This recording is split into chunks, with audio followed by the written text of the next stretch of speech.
Namshukuru Bwana kwa kutuleta hadi masaa haya mchana. Tulipoamka ni kwa neema za Mwenyezi Mungu. Haleluya. Basi nitaomba kila mtu angalie mbele mahala mnenaji yupo, maana sasa hatusikii kwingine. Sasa tunasikia kutoka kwa Mwenyezi Mungu. Haleluya.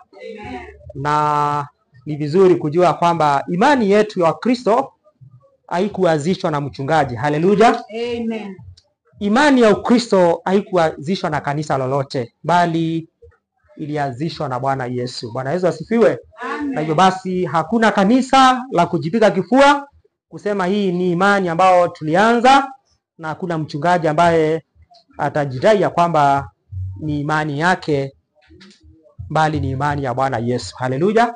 Nitaomba niletee huo ubao hapa, nimesahau, ili tuweze kusoma neno la Mungu. Tuweze